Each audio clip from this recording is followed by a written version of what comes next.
Hi friends, good morning. మీ గౌరీ చెప్పే కథలకు స్వాగతం. మరి సుందరకాండలో నిన్న మనము వానరులంతా కూడా మధువనంలోకి వెళ్ళి ఆ మధువనం అంతా కూడా పాడు చేసి మధువు తాగి అందరూ కూడా ఆనందంతో చిందులేయటం విన్నాం కదా మనం.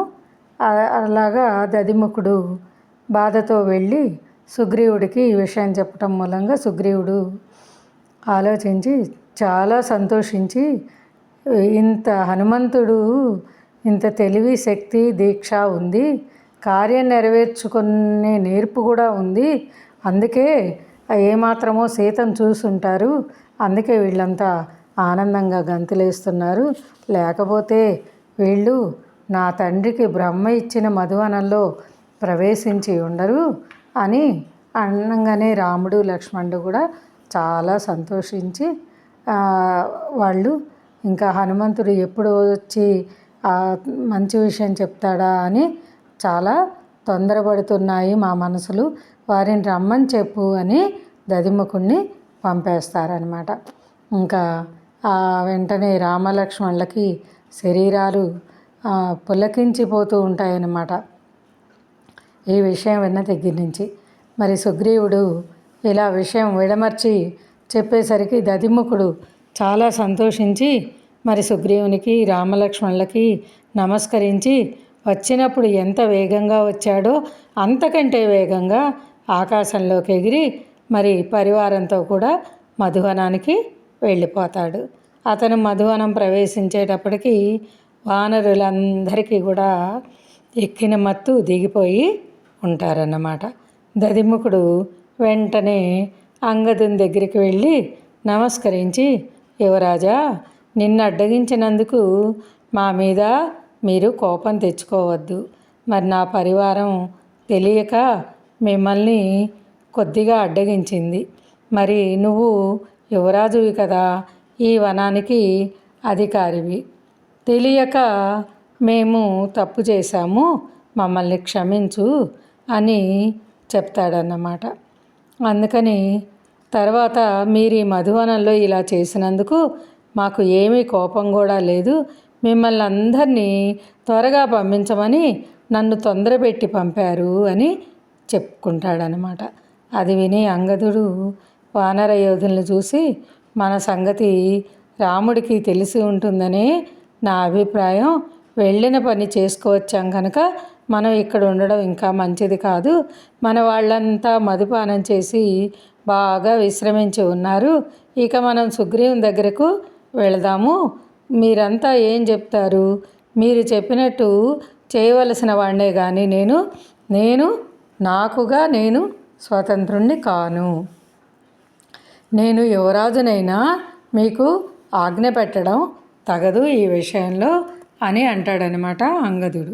మరి తరువాత వానరులు ఈ ప్రభువయ్యుండి కూడా ఇలా ఎవరు చెప్పగలరు, నిజంగా ఐశ్వర్యం ఉన్నవాడు ఎప్పుడు సమస్తానికి తానే అన్నట్టు విర్రవీగుతాడు, ఇలా అంటం నీ ఒక్కడికే చెల్లింది అని ఎంతో ఆనందిస్తారనమాట వాళ్ళు. మరి మేమంతా వానర ప్రభు అయిన సుగ్రీవుని సన్నిధికి వెళ్ళడానికే వచ్చి ఉన్నాం, కానీ నీ అనుజ్ఞ లేనిదే మేము ఒక్క అడుగైనా వెయ్యలేము, ఇది యథార్థం అని వారు కూడా అంగదుడిని చెప్తారనమాట. అంగదుడికి అలా విన్నవించుకుంటారు. అయితే వెంటనే ఉద్గమించండి అంటూ అంగదుడు ఆకాశానికి ఎగురుతాడు. ఇంకా అతని వెనకనే అందరూ కూడా వానరులంతా ఎగిరారన్నమాట. అప్పుడు ఎలా ఉన్నారంటే వాళ్ళు యంత్రాలతో పైకి విసిరిన పర్వతాల్లాగా వారంతా ఆకాశం నిండా వ్యాపించేశారంట. మరి ఇంకా చెప్పాలి అంటే మేఘాలు ఉరుముతున్నట్లుగా రంకెలు వేశారట. అంగదుడు రాకముందు కిష్కింధకి అధిపతి అయిన సుగ్రీవుడు, రామా, ఇంకా విచారానికి నువ్వు వీడ్కోలు చెప్పు, సీతమ్మ కనపడింది, సందేహం ఏమాత్రం లేదు, లేకపోతే గడువు దాటాక వాళ్ళు ఇక్కడికి రావడానికి సాహసించలేరు. వానరులలో ఉత్తముడైన యువరాజు అంగదుడు కార్యసాఫల్యం కానీ పొందకుంటే నా దగ్గరికి రానే రాడు. మరి నేను చెప్పిన పని చెడి ఉంటే అతనింత ఉత్సాహవంతుడై కూడా ఉండడు. దీనవదనంతో విభ్రాంత చిత్తుడు అయ్యే ఉంటాడు. ఉత్సాహవంతుడై ఉండకపోతే పితృపైతామహం అయిన మధువనాన్ని పాడు చేయడు. రామ, నీ తల్లి కడుపు చల్లనిది, ఇక చల్లబడు, స్వాంతనపడు, సీతమ్మ కనపడింది అని ఎన్నో విధాలుగా చెప్పాడనమాట రాముడికి. అయితే వెళ్ళిన పని ఎప్పుడూ నిష్ఫలం కాదు.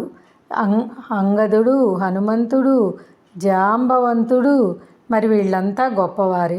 నీకు ఇంక విచారం ఇసుమంత కూడా అక్కర్లేదు అని రామునికి ధైర్యం చెప్పాడనమాట. ఈ మాటలు చెబుతూ ఉండగానే ఆకాశంలో వారికి కిచకిచలు వినపడ్డాయట. హనుమంతుని కార్యసిద్ధి స్ఫురించేటట్లు వానరులు సింహనాదాలు చేశారట. వాటిని సుగ్రీవుడు విన్నాడు. వెంటనే అతడు చాలా ఆనందించి తోక ఆడించుకున్నట్ట. అప్పటికి వానరులందరూ నేలకు దిగి రాముణ్ణి చూడడానికి వచ్చేశారు. మరి వారంతా రాముని ఎదుట, సుగ్రీవుని ఎదుట చక్కగా వాళ్ళని గుమిగూడి నుంచున్నారట. ఎలాగా? ఆనందంతో ఉరకలు వేస్తూ. అందరూ పక్కకి వెళ్ళగా హనుమంతుడు ముందుకు వచ్చి రామమూర్తికి నమస్కరించి, సీత కనపడింది, భద్రంగా ఉంది, శీల సంపన్నురాలై ఉంది అని దాశరథికి విన్నవించుకున్నారన్నమాట.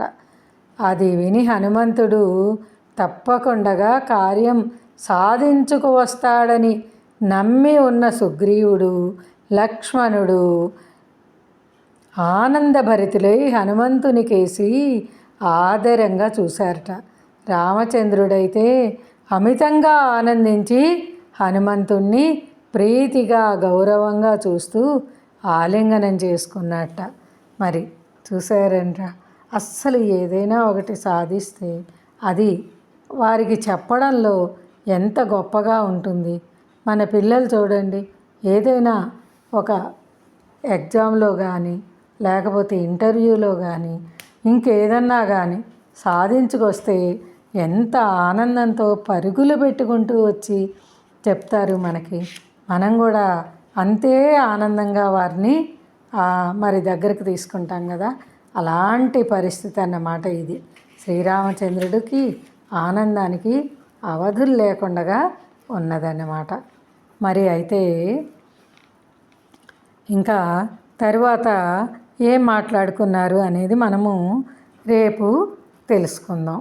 అయితే ఇంతకుముందు మనము కొన్నిటికి చక్కగా మరి మెడిసిన్ తెలుసుకుంటున్నాం కదా. కిందటిసారి మనం ఏంటి వ్యాపారాభివృద్ధికి ఏం చేయాలి అనేది తెలుసుకున్నాం కదా. మరి ఇప్పుడు ఎంతోమంది పిల్లలు పుట్టలేదని బాధపడుతూ ఉంటారు. కొంతమంది అమ్మాయి ఉంది కానీ అబ్బాయి లేదు, మాకు పుత్ర సంతానం లేదు అని బాధపడుతూ ఉంటారు. అలాగా ఈ సంతానం గురించి చింతపడే వారికి ఇక్కడ ఒక మంచి విషయం మనకి తెలియజేశారు. ఏంటంటే ప్రతిరోజు కూడా 7వ సర్గని 68 రోజులు పారాయణం చేయాలి నియమనిష్టలతో. అంటే ముందే చెప్పుకున్నాం మనం, ఇదేం పెద్ద కష్టమైంది కాదు. చక్కగా స్నానం చేసి మరి పరిశుభ్రంగా ఉతికిన వస్త్రాలు ధరించి ఒక ఆసనం అంటే దర్భాసనం కానీ లేకపోతే ఏదైనా ఒక పీట కానీ అలా వేసుకొని కూర్చొని దాని మీద చక్కగా ప్రతిదినం 7వ సర్గ ఒక్కసారి అన్నమాట పారాయణం చేసి అలాగా 68 రోజులు చేయాలి.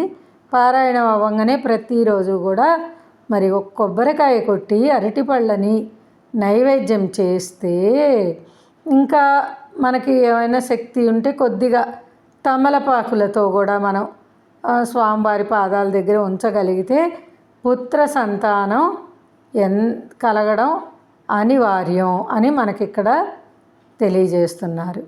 ఇంకా ఇంకా శక్తి కలిగి టైము కేటాయించగలిగిన వాళ్ళు ఈ సుందరాకాండ మొత్తం 16 రోజులు పారాయణ చేస్తే కూడా మంచి ఫలితాన్ని పొందవచ్చు అని తెలియజేస్తున్నారా.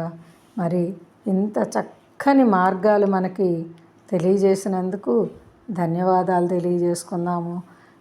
మరి డాక్టర్ల చుట్టూ తిరగకుండా కానీ భక్తికి భక్తి, మనకి వచ్చే లబ్ధి అన్నీ కూడా దీని మూలంగా మనకి సమకూరుతాయన్నమాట.